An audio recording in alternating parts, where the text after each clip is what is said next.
Maggie shows the new tenants around the house, checking that everything is clean and that they haven't forgotten anything.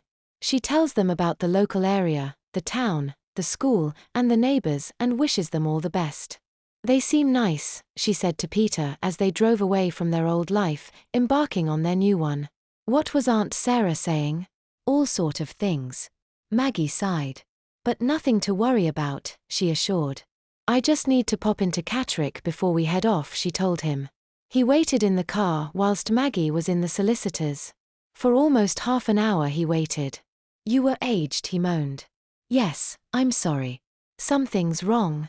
Nothing that can't be fixed, she smiled, clutching his hand.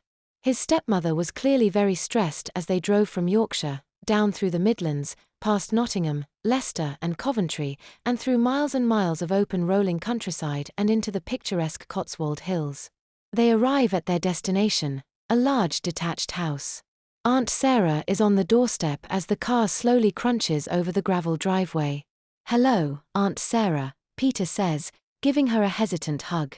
His aunt sends him inside where the housekeeper has sandwiches prepared for their arrival.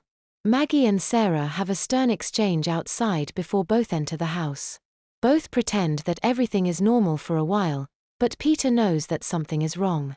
After they've eaten and drank some tea, Maggie says that she and Peter should have a stroll around the garden. What were you and her arguing about? Peter asked when they were outside and out of earshot.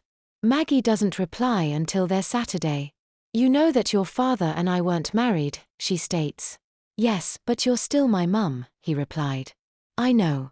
But in the eyes of the law, it's not quite so simple. Maggie sighed. I know I should have told you before now, but ever since your father died, your aunt has been trying to apply for custody of you. Why? Peter retorted. She doesn't even like me.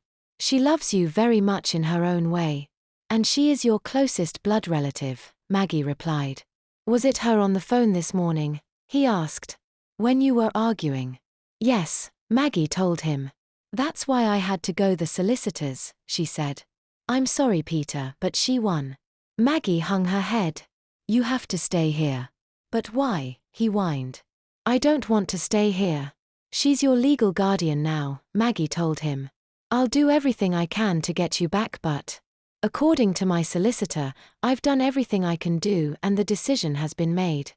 Maggie doesn't stay the night as arranged, but she does have all of Peter's things packed up in the car, which will need to be unloaded.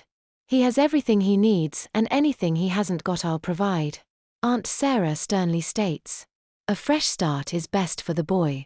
Not his old toys. And certainly not that mountain bike thing, she says, glaring at his bike strapped to the roof rack. They share a tearful goodbye.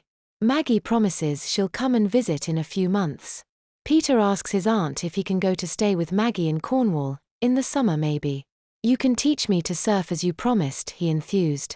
Surf? Aunt Sarah exclaimed. In the sea, she sighed. That's far too dangerous. The boy's much better off here where he'll be safe and cared for, she spat. I'm perfectly capable of caring for him, Sarah.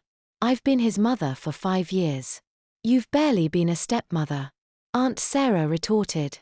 Since Robert never actually married you, she sniped. Why you think he'll be better off with such a vindictive woman like you, I'll never know.